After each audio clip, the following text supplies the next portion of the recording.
அன்னை பர்னிச்சர்ஸ், அன்னை திருமண சீர்வரிசை பொருட்கள், டிவி, பிரிட்ஜ், வாஷிங் மெஷின் உள்ளிட்ட 200க்கும் மேற்பட்ட பொருட்கள் அடங்கிய திருமண சீர்வரிசை ரூபாய் 99,000 மட்டுமே. தமிழகம் முழுவதும் இலவச டோர் டெலிவரி. தொடர்புக்கு 7550014440 9345044044. நிம்மதி property management. Contact 7667008999.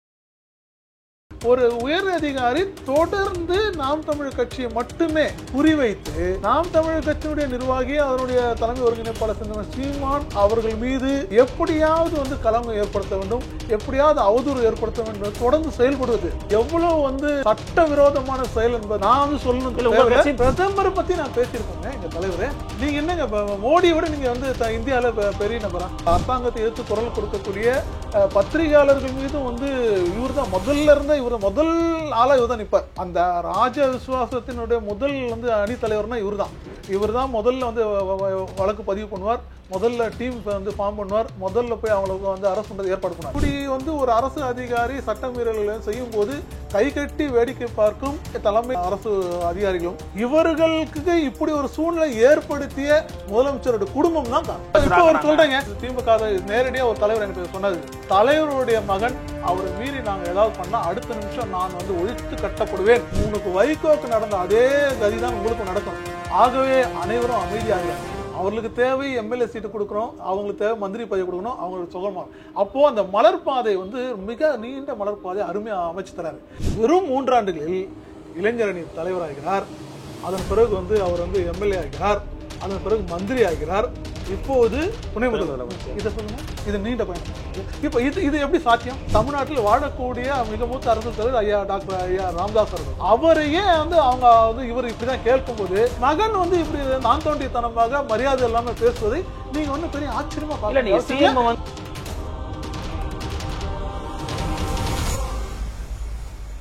MRL Realty's Nature's Enclave Coastal Heaven theme based resort villa plots ECR மாதம் 10,000 வரை assured rental income lifetime free stay at resort 30க்கும் மேற்பட்ட வசதிகளுடன் call 9962888888. Fourth Estate தமிழ் நேயர்களுக்கு அருள்மொழிவர்மனின் அன்பார்ந்த வணக்கங்கள். இது உங்கள் Fourth Estate தமிழ் வழங்கும் பெரிதிலும் பெரிதுகள் நிகழ்ச்சி. இன்று நம்ம நடந்திருக்கிறார் நாம் தமிழர் கட்சியிலிருந்து அக்கட்சியினுடைய வழக்கறிஞர் பாசறையினுடைய மாநில செயலாளர் மரியாதைக்குரிய மூத்த வழக்கறிஞர் திரு சங்கர் அவர்கள். நான் வணக்கம். வணக்கம். வணக்கம். எப்படி இருக்கீங்க? நல்லா இருக்கோம். நீங்க எப்படி இருக்கீங்க? நலமா இருக்க மிக்க மகிழ்ச்சி. சமீபத்தில் உங்களுடைய ஒரு பேட்டியை பார்க்க முடிந்தது.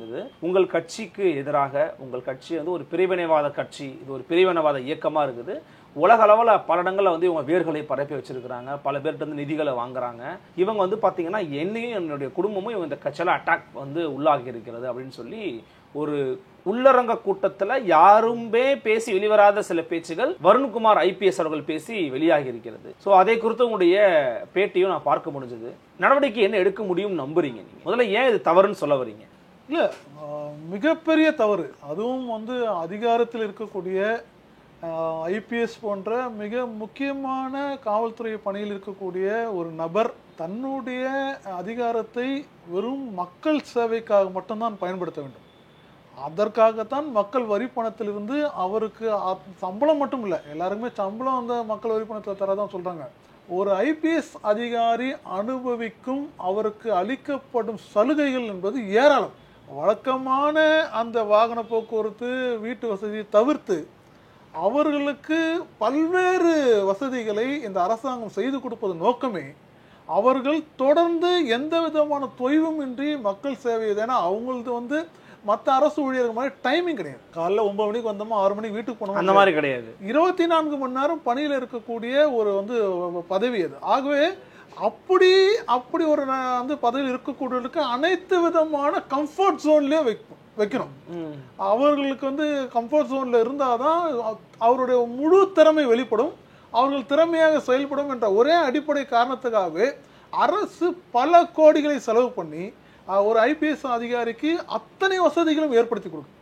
ஆனால் இவ்வளவு வசதிகளும் பெற்றுக்கொண்ட ஒரு அதிகாரி தனக்கு இடப்பட்ட பணியை கவனம் செலுத்தாமல் மக்கள் பிரச்சனை தினம் தினம் நடக்கக்கூடிய தமிழ்நாட்டில், அதுவும் குறிப்பாக பெண்களுக்கு எதிரான வன்முறைகள், கொலை கொள்ளைகள், இவ்வளவு குற்றங்கள், அதுவும் வரலாறு காணாத கஞ்சா விற்பனை, இதையெல்லாம் தடுக்க வேண்டிய தன் எல்லைக்குட்பட்ட அந்த பகுதியிலே இத்தனை குற்றங்களை தடுக்க வேண்டிய கடமை உள்ள ஒரு உயர் அதிகாரி தொடர்ந்து நாம் தமிழர் கட்சியை மட்டுமே குறிவைத்து நாம் தமிழர் கட்சியினுடைய நிர்வாகி அதனுடைய தலைமை ஒருங்கிணைப்பாளர் செந்தமிழ் சீமான் அவர்கள் மீது எப்படியாவது வந்து கலங்கம் ஏற்படுத்த வேண்டும், எப்படியாவது அவதூறு ஏற்படுத்த வேண்டும் தொடர்ந்து செயல்படுவது எவ்வளவு சட்டவிரோதமான செயல் என்பது நான் வந்து சொல்லணும். தலைவருமே ஒரு பிரஸ் மீட்ல பேசினார்ல, குறிப்பிட்ட சமூகங்களுக்கு எதிராக இயங்குகிறார் அப்படின்னு உங்க தலைவர். ஒரு அரசியல் தலைவர் தன்னை சுத்தி நடக்கக்கூடிய தினந்தோறும் நடக்கக்கூடிய நிகழ்வுகள், அது உயர் அதிகாரிகள், பிரதமர் பத்தி நான் பேசியிருக்கேங்க எங்க தலைவரே. நீங்க என்னங்க மோடியை விட நீங்க வந்து இந்தியாவில் பெரிய நபரா சொல்லுங்க கேட்குறேன். நீங்கள் ஒரு ஐபிஎஸ் தேர்வு செய்யப்பட்ட ஒரு சின்ன ஒரு பகுதியினுடைய நிர்வாகத்தில் இருக்கீங்க. இந்தியா முழுக்கமே ஆளக்கூடிய பிரதமரான நரேந்திர மோடியையும் உள்துறை அமைச்சர் அமித்ஷாவையும் மிக தீவிரமாக எதிர்க்கிறோம், மிக தீவிரமான விமர்சனங்கள் வைக்கிறோம். இன்டர்நேஷனல் புரோக்கருங்கிறீங்க மோடியை. நான் இல்ல நான் என்ன சொல்றேன்னா, நாங்க ஆக்கப்பூர்வமா அனைத்து அரசியல் பிரச்சனைகளையும் நாங்க கருத்து வைக்கிறோம். அதே மாதிரிதான் அவர் தலைமை ஒருங்கிணைப்பாளர் இவருடைய போக்கு. ஏனால் அவருக்கு கிடைத்த தகவலின் அடிப்படையில் அவர் இவர் தன்னுக்கு இடப்பட்ட பணியை செய்யாமல் இவர் சட்டவிரோதமாக செயல்படுகிறார் என்பதை அவர் சுட்டி காட்டுவது அவருடைய கடமை. அதை தான் செஞ்சார். இப்போ நீங்க என்ன பண்ணியிருக்கணும்னா, உடனடியா நான் அப்படி இல்லை, நான் ஒரு உண்மையான அரசு மக்கள் சேவையில் இருக்கக்கூடிய ஊழியன் அப்படின்றத நிரூபிக்க நீங்க முயற்சி எடுத்துக்கலாம். மாறா இவர் என்ன பண்றாருன்னா, ஒட்டுமொத்தமா நாம் தமிழர் கட்சியை இதை ஒரு வாய்ப்பா பயன்படுத்தி நாம் தமிழர் கட்சி மீது நம்ம அவர்களை அடக்கி ஒடுக்க முயற்சி செய்தால் தனக்கு ஆளுங்கட்சியான திராவிட முன்னேற்ற கழகம், குறிப்பாக இப்போது துணை முதல்வராக இருக்கக்கூடிய திரு உதயநிதி ஸ்டாலின் அவருடைய கடைக்கண் பார்வை தனக்கு கிடைக்கும். மிக எளிதாக தான் நினைத்ததெல்லாம் சாதிக்கலாம். ஏன்னா இப்போ என்னன்னா, இப்போ அடுத்து அவர் டிஐஜி ஆக போறாருன்னு சொல்றாங்க.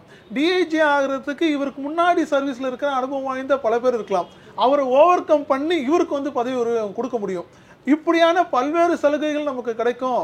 அதன் மூலமான நம்ம அதிகமான அதிகாரத்துக்கு நம்ம போயிடலாம் அப்படின்ற கனவுல கூட அவர் இந்த மாதிரி செய்யலாம். அது ஒரு அரசு அவர் ஒரு மூன்றாவது பெரிய கட்சி, அதனுடைய தலைவர் தினந்தோறும் பல்வேறு மக்கள் போராட்டத்தில் தினந்தோறும் பங்கெடுக்கிறார். அவர் தன்னுடைய கருத்துக்களை சொல்றார்.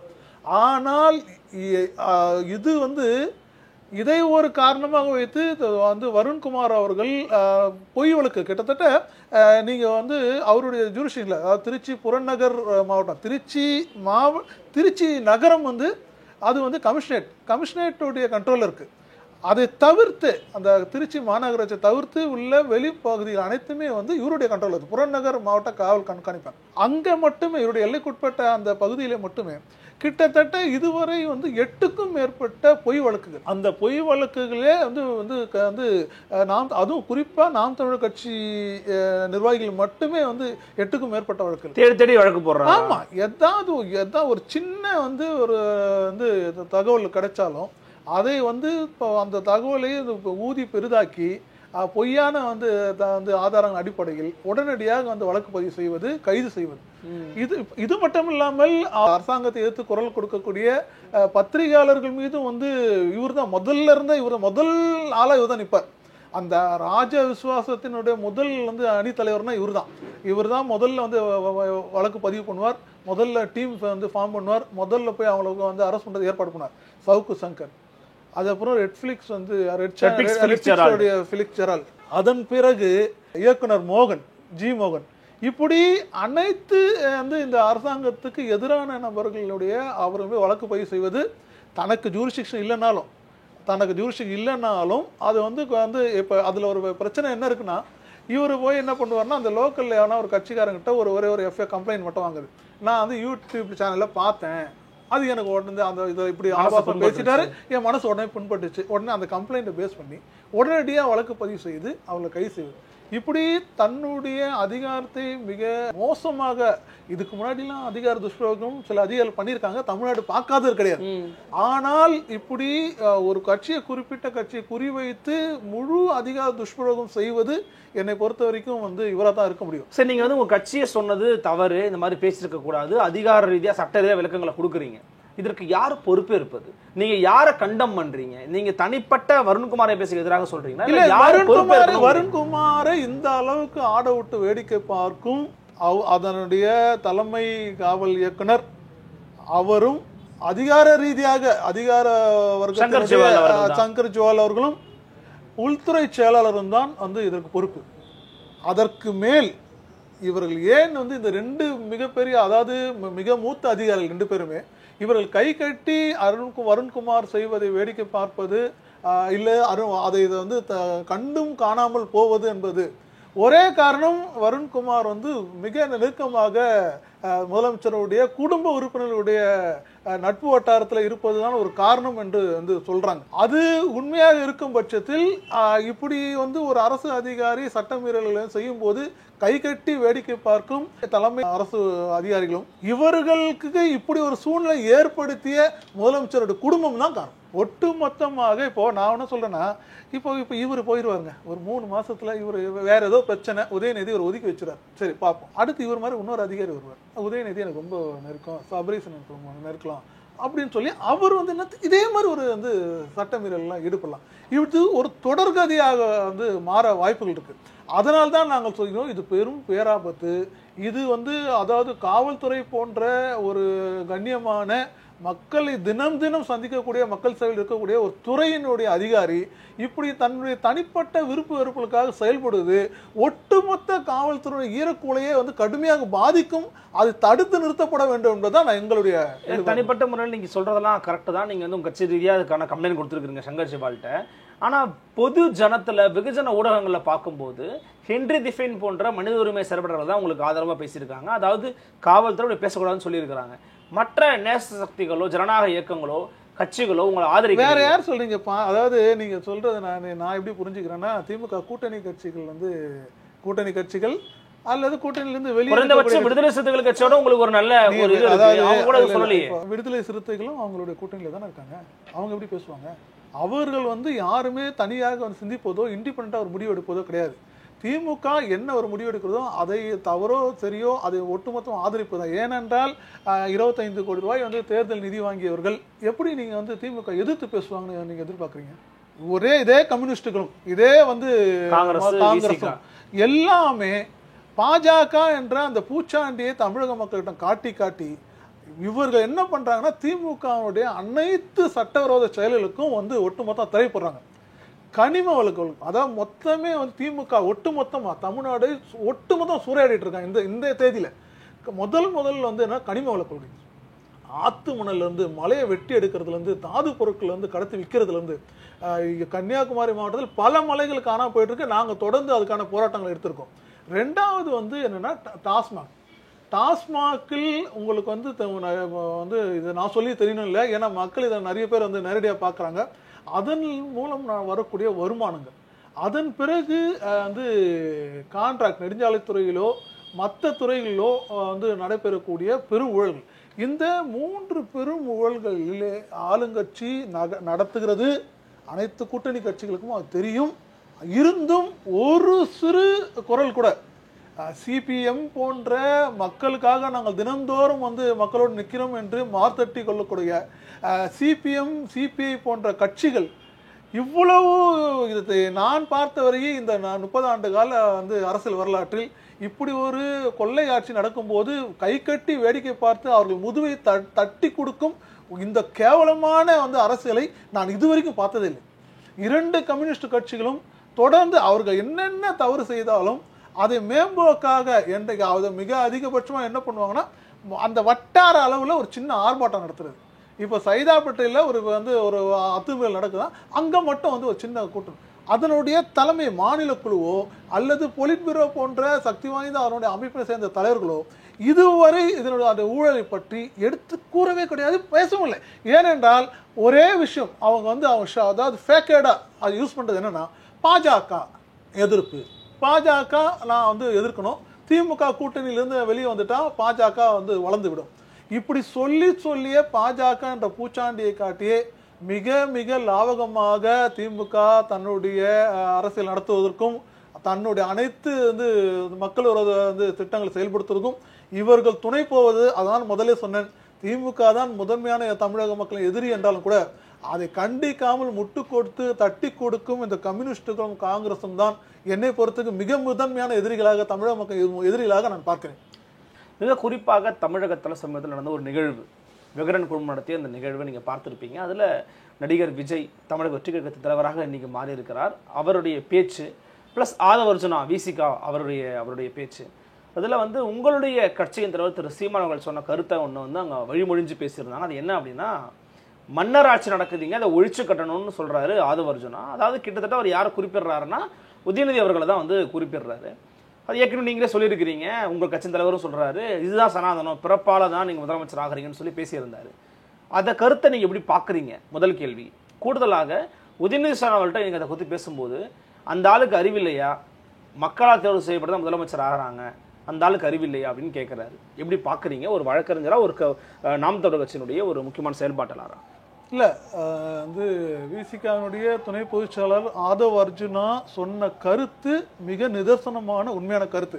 ஆனால் வழக்கம் போல திமுக இப்போ என்ன பண்ணுறாங்கன்னா, அந்த கருத்தை வந்து அது மடைமாற்று முயற்சியில் வந்து ஈடுபடுறாங்க. என்னன்னா, அவர் சொன்னது மன்னராட்சியா இங்கே நடக்குது, அவர் மக்கள் வந்து வாக்கு செலுத்தினாங்க, மக்கள் வந்து அந்த எங்கள் கட்சிக்கு வந்து இத்தனை எம்எல்ஏ கொடுத்தாங்க, அதன் பிறகு நாங்கள் வந்து முதலமைச்சராக தேர்ந்தெடுக்கப்பட்டார், ஆகவே மக்களால் தேர்ந்தெடுக்கப்பட்ட மக்களாட்சி அப்படின்றத வந்து இவங்க உடனே அப்படி ஒரு மடைமாற்றமே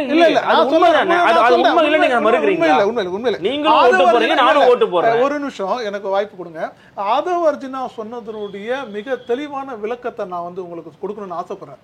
அவர் சொன்னதுடைய அர்த்தம், உள்நோக்கம் என்னன்னா, மன்னராட்சி என்பது அவர் என்னன்னா, கருணாநிதி முதலமைச்சராக இருக்கார், திமுகவுடைய தலைவராக இருக்கார், அவர் வந்து தன்னுடைய மகன் அடுத்து வாரிசாக மு.க. ஸ்டாலின் வர வேண்டும் என்பதற்காக அவருக்கு ஏற்படக்கூடிய அனைத்து எதிர்ப்புகளையும் வந்து அவர் வந்து ஒழிக்கிறார்.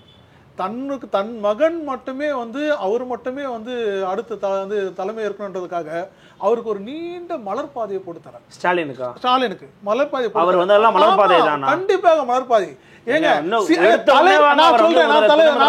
சொல்றேங்க, திமுக நேரடியா ஒரு தலைவர் என்கிட்ட வந்து சொன்னது, தலைவருடைய மகன் அவரை மீறி நாங்க ஏதாவது பண்ணா அடுத்த நிமிஷம் நான் வந்து ஒழித்து கட்டப்படுவேன், நான் திமுகவில் இருக்க முடியாது, என்னுடைய இத்தனை வருட உழைப்பு வந்து குப்பை தொட்டில் வீசி எறியப்படும் அப்படின்னு சொல்லியிருக்காருங்க.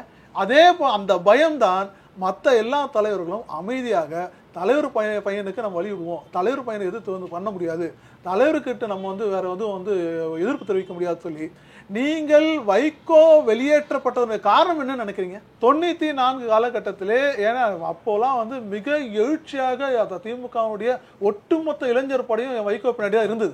அவர் போகும்போது 10 மாவட்ட செயலாளர் போனாங்க, திமுக கலகலத்து போச்சு. நான் கேட்கிறேன், வைகோ ஏன் வெளியேற்றப்பட்டார்? புலிகளை போய் சந்திச்சுட்டு வந்தாரு, அனுமதி இல்லாம போனாரு, தலைவரோட அனுமதி இல்லாம போனாரு. உள்நோக்கம், அது ஒரு காரணமா போறது அவருக்கு அகப்பட்டது. உள்நோக்கம், வைகோ என்றிருந்தாலும் மு.க. ஸ்டாலினுக்கு எதிராக நிற்பார், மு.க. ஸ்டாலினுடைய அரசியல் வளர்ச்சி வைகோவால் தடைப்படும், திமுக வைகோ கைப்பற்றி விடுவார். ஏனென்றா வீரபாண்டி ஆறுமுகம், மதுராந்தகம் ஆறுமுகம் போன்ற மிக ஆளுமையான மாவட்ட செயலாளர்கள் வைகோ பின்னால் திரண்டு இருக்கிறார்கள். தன்னுடைய கட்சி வைகோ கையில் போய்விடும் என்ற ஒரே காரணத்துக்காக தான் அப்போது அவர் வெளியேற்றப்பட்டார். அதை தொடர்ந்து அதன் பிறகுதான் வைகோ தான் ஒரு உதாரணம். ஏன் அதை நான் சொல்ல வந்தேன்னா, அப்போ மற்ற தலைவர்களுக்கு அது ஒரு பாடம், உனக்கு வைகோக்கு நடந்த அதே கதிதான் உங்களுக்கும் நடக்கணும். ஆகவே அனைவரும் அமைதியாகிறார்கள். அவர்களுக்கு தேவை எம்எல்ஏ சீட்டு கொடுக்குறோம், அவங்களுக்கு தேவை மந்திரி பதவி கொடுக்கணும், அவங்களுக்கு சுகமாக. அப்போ அந்த மலர்பாதை வந்து மிக நீண்ட மலர்பாதை அருமையாக அமைச்சு தராரு. முதல்ல மேயர் ஆக்குறாரு, சென்னை நகர மேயர், அதுக்கப்புறம் உள்ளாட்சித்துறை அமைச்சர், அப்புறம் டெபுட்டி சிஎம். தன் காலத்துக்கு பிறகு மிக அற்புதமாக அடையாளம் காட்டுகிறார். மு.க. ஸ்டாலின் தான் திமுகவின் தலைவர், மு.க. ஸ்டாலின் தான் திமுக ஆட்சி அமைத்தால் அவர் தான் முதலமைச்சர் என்று மிக தெளிவாக அடையாளம் காட்டு. இது மன்னராட்சியா இல்லையா? இந்த பயணம் உங்களுக்கு ஒரு அனுபவமா தெரியல? அவர் மேயரா இருந்தாரு, இளைஞர் செயலாளரா இருந்தாரு, அப்புறமா வந்து ஒரு இருங்க, இதுவே ஒரு நெடிய பயணம் தானே. மற்ற தலைவர்களுக்கோ திமுகவுடைய மற்ற இளம் தலைமுறைக்கோ அந்த வாய்ப்பு ஏன்? துரைமுருகன் யாரு, கேஆர் யாரு, இல்ல நான் அன்பில் மகேஷ் யாரு, இவங்க குடும்ப வாரிசுகளா? நான் ஸ்டாலினுடைய சமகாலத்தில் அரசியலில் இருந்து நுழைந்தவர்கள், ஸ்டாலினோடு சமகாலத்தில் திமுகவில் அரசியல் நுழைந்தவர்கள், அவர்கள் எங்க போனாங்க? நீங்க சொல்றது எல்லாமே வந்து இவர் ஸ்டாலினுடைய முன்னாடி உள்ள தலைமுறை சேர்ந்தவர்கள். நான் ஸ்டாலின் கூட சமகாலத்தில் நுழைந்தவர்கள். யாருக்காவது இப்படியான வாய்ப்புகள் இவ்வளவு தொடர்பா நீங்க ஒண்ணு புரிஞ்சுக்க மாட்டீங்க. வெளிப்படையா நடக்கிற விஷயங்களை மட்டும் தான் நீங்க வந்து பார்க்க முடியும். அவருக்கு உள்ள அப்பா மகன் ஒரே குடும்பம் ஒரே உள்ள இருக்கிறாங்க. மிக தீர்க்கமா அவர் முடிவு எடுக்க முடியும். இவர் என்ன மதிக்கல, இவர் வந்து எது கட்சியில வச்சிருக்கீங்க, இவர் கேட்டா அடுத்த நிமிஷம் வந்து முடிஞ்சிருங்க. நீங்க என்ன வந்து ஜனநாயகமே ஜனநாயகன்றாங்க. அவங்க ஒரு பொதுக்குழு இருக்கு, செயற்குழு இருக்கு, உயர்நிலை குழு அது எல்லாமே திமுகவுடைய செயற்குழு பொதுக்குழு எல்லாமே திட்டமிட்டு முதல்ல வந்து அஜெண்டா பிக்ஸ்டு. நீங்க போய் யாரும் 1-2 பேர் எதிர்த்து கேள்வி கேட்டவர்கள். அதான் சொன்னேன், கேள்வி கேட்டால் வைகோவுடைய கதி ஏற்படும் என்பது பாடம். ஆக இவர் கேட்க மாட்டார். அவருக்கு தெரியும் தீர்மானங்கள் ஏற்கனவே வந்து ரெடி பண்ணுவாங்க, அதை கொண்டு வந்து தீர்மானம் வந்து வாசிப்பாங்க, ஏற்றுக்கொள்ளப்படும். இதுல வந்து எந்த மட்டும் உள்கட்சி ஜனநாயகமே இல்லாத ஒரே ஒரு கட்சி தமிழ்நாட்டில் நான் என்ன பொறுத்த வரைக்கும் அதிமுகவோட உண்டுங்க. ஆனால் இல்லாத ஒரே கட்சி வந்து திமுக தான். ஏன்னா உள்கட்சி தேர்தல் நடத்துறேன்னு சொல்லுவாங்க, ஆனா எல்லாமே முதல்ல முடிவு பண்ணிடுறாங்க. அந்த மாவட்ட செயலர் முடிவு பண்ணிடுறாரு, இந்தந்த ஒன்றியத்துக்கு வந்தா செயலாளர், இந்தந்த வட்டத்துக்கு வந்தா வட்ட செயலாளர், அதன்படிதான் நடக்கும். நான் ஒரே ஒரு தலைவர் போட்டி நடந்திருக்கா? நீங்க ஒரு திமுக தலைவருக்கு கருணாநிதி தவிர வேற யாராவது போட்டி இருக்காங்க? கட்சி பிரச்சனை கிடையாது. பாயிண்ட்டுக்கு வரேன், எங்க ஆரம்பிச்சோம் அங்க வரேன். மன்னராட்சியில் இருந்து ஆதவர்ஜி நான் சொன்னது, இப்படி தன் திட்டமிட்டு தன்னுடைய தலைமுறையை ஒவ்வொரு தலைமுறையாக இவர் உருவாக்குகிறார்கள். அப்போ இது மன்னராட்சி. அப்போ என்ன தேர்தல் என்ற போர்வையில் இப்போ என்ன பண்ணுவாங்கன்னா, ஒரு சேஃபான ஒரு 10 தொகுதி இருக்கும் திமுக. அந்த சேஃபான 10 தொகுதி, அதாவது சேப்பாக்கு ட்ரிப்ளிகேணி, அப்புறம் வந்து 1000 விளக்கு, அங்க ஒட்டு மொத்தமா தன்னுடைய முழு எனர்ஜியும் பயன்படுத்தி கண்டிப்பாக வந்து ஆயிரக்கணக்கான 40,000 ஓட்டு 45 வந்து வெல்ல வைப்பாங்க. உடனே என்ன பண்ண அடுத்த கட்டமா என்ன சொல்லுவாங்கன்னா, அவரு மக்களை ஏத்துக்கிட்டாங்க, மக்கள் வாக்கு போட்டாங்க. ஆனால் அதன் பின்னணி என்னன்றது ஒரு கேள்வி அனுமதி கொடுங்க. பிறப்பால் அவர் தலைவராகிறாருன்னு சொல்றீங்கல்ல, பிறப்பால நீங்க ஒரு விஷயத்தை தீர்மானிக்க கூடாதுன்னு சொல்றீங்க. அவர் கருணாநிதிக்கு மகனாக பிறந்த ஒரு காரணத்துக்காகவே தகுதி இல்லையா, அவர் வரக்கூடாதா? நான் தகுதி இல்லையா வரக்கூடாதுன்னு நான் சொல்ல. நீங்கள் ஒட்டு மொத்தமா அந்த ஒரே காரணத்துக்காகவே நீங்க வந்து இவ்வளவு தூரம் வரீங்கன்றதா நான் என்னோட உங்களுடைய கருத்துக்கு நானும் வரேன். சரி, அவருக்கு நெடிய பயணம் 2020 வரைக்கும் வந்து திரைப்படம் வந்து நடித்து கொண்டும், ரெட் ஜெயண்ட் என்று ஒரு திரைப்பட நிறுவனத்தை நடத்தி கொண்டும் திரைப்படத்துறையிலே வந்து தன்னுடைய வாழ்க்கையை கழித்த ஒரு நபர் வெறும் 3 ஆண்டுகளில் இளைஞரணி தலைவராகிறார். அதன் பிறகு வந்து அவர் வந்து எம்எல்ஏ ஆகிறார். அதன் பிறகு மந்திரி ஆகிறார். இப்போது துணை முதல்வர். இதை சொல்லுங்க, இது நீண்ட பயணம் உங்களுக்கு. இப்போ இது எப்படி சாத்தியம்? நான் கேட்கிறேன். நீங்க கேட்டீங்க அப்போ வந்து நேரு வரலையா, துணைமுருகன் இல்லையான்னு. சரி, இப்போ 2019 உதயநிதி ஸ்டாலினுடன் இணைந்த அதே சம காலத்தில் பயணப்பட்ட எத்தனை பேருக்கு இப்படி ஒரு வாய்ப்பு கொடுத்துருக்கீங்க? இது பதில் சொல்லுங்க. இது மன்னராட்சி தானே. கொண்டு போய் அழகா கொண்டு போய் நீங்க வந்து ரொம்ப சேஃபான ஒரு தொகுதியில கொண்டு போய் நிக்க வைக்கிறீங்க. அது உங்களுக்கு தெரியும், அது உங்களோட உரிமை, ரைட். எங்க விருப்பம் 234 எங்க வேணா நிக்க வைப்போம் அப்படின்றது விருப்பம், நிக்க வைங்க. அதுக்கு நீங்க வந்து இப்போ நான் கேட்கறது, மக்கள் வந்து வாக்களிக்கிறாங்க, அவர் வந்து எம்எல்ஏ ஆகிறார். ஆனால் இதே வாய்ப்புகள் சமகாலத்தில் அந்த கட்சியிலே உழைத்த அல்ல அரசியல் வந்த அவர் கூட இணைந்து பயணித்த வேறு யாருக்காவது இப்படி ஒரு வாய்ப்பு வழங்கப்பட்டிருக்குமா? அவங்களால கற்பனை செய்து பார்க்க முடியுமா? 3 வருஷத்துல ஒருத்தர் வந்து வந்து இப்படி ஒரு வந்து ஹை ஜம்ப் நீங்க எங்கேயாவது கேள்விப்பட்டீங்களா? அதாவது எனக்கு தெரிந்து எந்த மாநிலத்திலும் இப்படி வந்து ஒரு 3 வருட காலத்துக்குள் வந்து ஒருத்தர் வந்து இவ்வளவு அதிவேகமா வந்து அறிமுகப்படுத்தி மக்கள்கிட்ட வந்து படிப்படியா நீங்க சொல்றீங்க. மு.க. ஸ்டாலினோட மக்கள் ஓரளவு ஏற்றுக்கொண்டார். ஏன்னா நீங்க சொன்ன மாதிரி அவர் வந்து நீண்ட கிட்டத்தட்ட ஒரு 30 ஆண்டு கால அரசியல் பயணம், பல்வேறு வந்து பதவிகள், சவால்கள், தோல்விகள், வெற்றிகள், அவருக்கு இருக்காரு. அவர் வந்து பல்வேறு வந்து அடக்குமுறைகளையும் பார்த்தவர் தான் ஜெயலலிதா வந்து ஆட்சி காலத்துல. ஆனால் இப்போ இதுக்கு பதில் சொல்லுங்க, இந்த 3 இடத்துல நீங்க எப்படி வந்து டெப்டி சிஎம், இது மன்னராட்சியா இல்லையா? வேற யாராவது பண்ண முடியுமா? நீங்க மன்னராட்சி இல்லைன்னா நான் என்ன சொல்றேன், இதே வாய்ப்பை நீங்க ஏன் வெளியிருந்து ஒருத்தனை கொடுக்க கூடாது? அதுதான் கேட்கிறேன். அதிகார பகிர்வுன்றதை நான் கொடுக்க மாட்டோம். ஆனா அதிகார பகிர்வு எங்க குடும்பத்துக்குள்ளதான் இருக்குன்றது எவ்வளவு பெரிய மன்னராட்சி இல்ல, மன்னராட்சிக்கு மேற்பட்ட ஒரு சர்வாதிகார ஆட்சி தான் நான் சொல்றேன். ஆதவ அர்ஜுனாவுடைய கருத்து 100% இல்ல, அதற்கும் தாண்டி மிக மிக. ஆனா அதே வழக்கம் போல் வந்து நாங்க மக்களாச்சு, நான் மக்கள் வந்து வந்து ஓட்டு போட்டாங்க, மக்கள் ஓட்டு போட்டாங்க, கரெக்ட் தான், யாரும் இல்ல. உதயநிதி துணை முதலமைச்சர் தானே கேட்கிறாரு, ஏங்க அந்த ஆளுக்கு அறிவு இல்லையா, மக்களால தேர்வு செய்யப்படுதானே கேட்கிறாரு. அதுதான் சொல்றேன், அவர் உதயநிதி மனசாட்சிக்கு நல்லா தெரியும். இல்ல உதயநிதி பதில் எப்படி பாக்குறீங்க? அந்த ஆளுக்கு அறிவு இல்லையான்னு கேக்குறாரு, பதட்டமாறாரு நினைக்கிறீங்களா? ரொம்ப அதாவது அவருடைய அதாவது அடிப்படை என்ன போக்கு, அடிப்படை அவருடைய கேரக்டர் எப்படி இதை நீங்க வச்சு தெரிஞ்சுக்கலாம். சரி, தன்னை கிரிட்டிசைஸ் பண்றாங்க, அதுக்கு நீங்க நேரடியாக அதுவும் நீங்க ஒரு வந்து இப்போ வந்து டெபுட்டி சிஎம் அவரு சிஎம் ஆக்கப்பட்டீர்கள். குடும்பம் நீங்கள் வந்து மு.க. ஸ்டாலினுடைய மகன் என்ற ஒரே காரணத்துக்காக நீங்க டெபுட்டி சிஎம் ஆக்கப்பட்டிருக்கு. அப்போ நீங்க வந்து ஒரு பதவியில் இருக்கீங்க, நீங்க கொடுக்கக்கூடிய பதில் என்ன? ஏன்னா நீங்க அதை எதிர்பார்க்க முடியும். அப்பாவே அப்படிதான் இருக்காரு. ராம்தாஸுக்கு வேலை வெட்டி கிடையாது, தினம் ஒரு அறிக்கை விடுப்பாரு, நான் பதில் சொல்லணும்னு கேட்டவர். மிக மிக மூத்தவர், வாழும் வந்து அரசியல் தலைவர்களே மிக மூத்த அரசியல் தலைவர் ஐயா நல்லகண்ணுக்கு அடுத்து தமிழ்நாட்டில் வாழக்கூடிய மிக மூத்த அரசியல் தலைவர் ஐயா டாக்டர் ஐயா ராமதாஸ் அவர்கள். அவரையே வந்து அவங்க வந்து இவர் இப்படிதான் கேட்கும் போது மகன் வந்து இப்படி தான் தோண்டித்தனமாக மரியாதை இல்லாம பேசுவதை நீங்க ஒன்னும் பெரிய ஆச்சரியமா பாக்கல. சிஎம் இவரை பார்த்தாரு, அவரை பார்த்தாரு, இங்க போனாரு, அங்க போனாரு நீங்க சொல்லுவீங்க, அதுக்கு சிஎம் பதில் சொல்லணுமா? அதானியை ஏங்க அதானியை இன்னைக்கு இந்த மாதிரி போய் பேசுறீங்கன்னா உங்க நடவடிக்கை மேல உங்க மேல நடவடிக்கை எடுக்க செந்தில் பாலாஜி சொல்றாங்க அமைச்சர். எடுங்க ஐயா டாக்டர் ராமதாஸுடைய அறிக்கை மிக தெளிவா இருக்கு. அதாவது சந்திச்சதுக்கு ஆதாரம் இருக்கா இல்லையா? அது கண்டிப்பா அவர் வந்து சந்திச்சது உண்மை. அதை ஏன் சந்தித்தார்கள், என்ன சங்கதிகள் பேசப்பட்டதுன்னு சொல்லணும்னு தான் ஐயா சொல்லியிருக்கேன். நீங்க மறுங்க. சரி, அவரு மேல அமைச்சர் டிஆர்பி ராஜா, அமைச்சர் செந்தில் பாலாஜி தெளிவா சொல்லிட்டாங்க, இதன் பிறகு இந்த மாதிரி பேசுனீங்கன்னா உங்கள் மீது வழக்கு தொடுக்கப்படும் பேசுறவங்க மேலன்றாரு. நான் என்ன சொல்ல தொடுங்கள், அப்போதான் உண்மை வெளியே வரும். நீ கேக்குறீங்களா? ஏன்னா உங்க கட்சியின் தலைவர், உங்க கட்சியும் நீங்க அறிக்கை விட்டீங்க. இல்ல நான் என்ன சொல்றேன்னா, அவர்களுக்கு உண்மையிலே வந்து அப்படி வந்து தைரியம் இருந்தால் கண்டிப்பாக வழக்கு தொடுக்கட்டும். அவர்களே அந்த ஆதாரங்களை வெளிக்கொண்டு வராங்க. எனக்கு என்ன சொல்றேன்னா, ஒட்டுமொத்தமாக நீங்க கேட்ட கேள்வி வந்து இப்படி வந்து எடுத்தெறிஞ்சு வந்து அந்த அறிவு அப்படின்றது, நீங்கள் இதை தவிர வேறு என்ன எதிர்பார்க்குறீங்கன்னு எனக்கு புரியல. உதயநிதியுடைய தரம் அவ்வளவுதான். உதயநிதி ஸ்டாலின் என்பவருடைய தரம். ஏன்னா அவர் வந்து எனக்கு வந்து சவுக்கு சங்கர் சொன்ன அந்த ஒரு வார்த்தை ரொம்ப பிடிச்சிருந்தது, போன்சாய் மரம். அது ரொம்ப வந்து நிழல்லையே ரொம்ப எந்த விதமான கஷ்ட நஷ்டங்களை பார்க்காம வளர்ற ஒரு செடி. அப்படி வளர்ந்தவர் வந்து தம்பி உதயநிதி.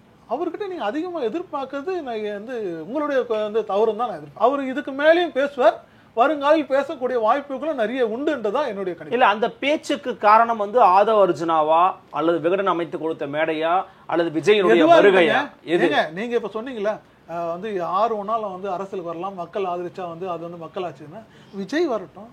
நீங்க ஏன் பதட்டப்படுறீங்க, பயப்படுறீங்க? உங்களுக்கு ஏன் இவ்வளவு வந்து விஜய் வரும்போது உங்கள் தலைவர் சீமானம் தான் வந்து எதிர்த்தாரு. இல்ல அந்த பக்கம் இல்ல இந்த பக்கம் நில்லுப்பா, இல்லனா 6-8 வருஷத்துக்கு போவான்னு சொன்னாரு. அது வந்து தன்னுடைய அன்பு தம்பிக்கு அவர் சொன்ன அறிவுரை.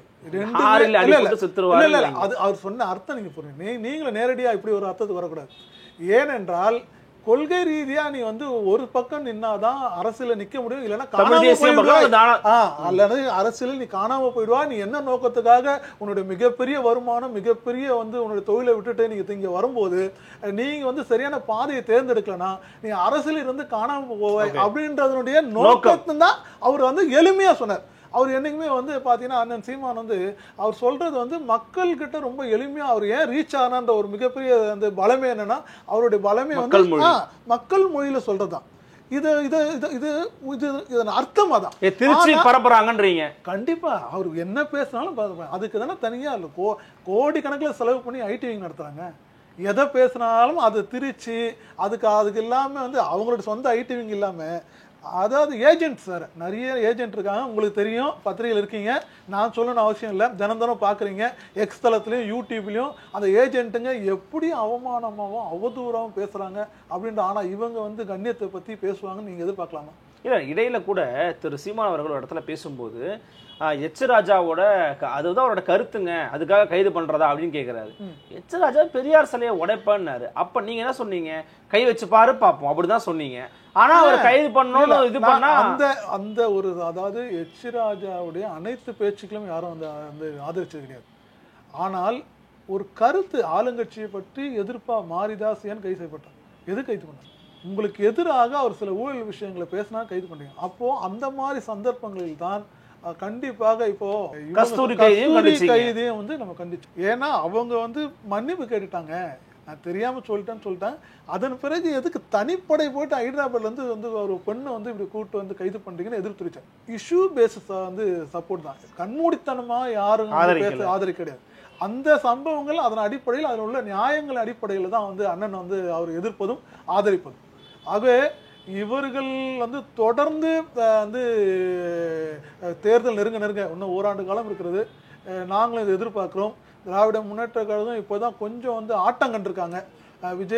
விஜய் ப்ளஸ் வந்து இந்த மாதிரியான மக்களிடம் ஒரு மிகப்பெரிய டிபேட்டை வந்து உருவாக்கியிருக்கு. இது மன்னராட்சி தான் அப்படின்னு. மக்கள் வந்து இப்போ மீண்டும் நீங்கள் ஒரே பூச்சாண்டி பாஜக வந்து 2 பூச்சாண்டியை காட்டி 2021 சட்டமன்ற தேர்தலில் ரொம்ப சுலபமாக வந்து வெற்றி, அது இல்லாமல் 24 முழு வெற்றி, இது 26 கண்டிப்பாக சாத்தியமே இல்லை என்பதை திராவிட முன்னேற்ற கழகம் தலைமை உணர்ந்திருக்கிறது. அந்த உணர்ந்ததனுடைய வெளிப்பாடு தான் இப்படி தப்பாக மரியாதை குறைவான வார்த்தைகள் வெளியே வருது. நிச்சயமா நாம் தமிழர் கட்சியினுடைய எண்ணங்களும் உங்களுடைய விஷயங்களும் ஈடேற உங்களுடைய மனமார்ந்த வாழ்த்துக்கள். மிக்க நன்றி. நன்றி. நன்றி. சந்திக்கலாம். நன்றி. வணக்கம்.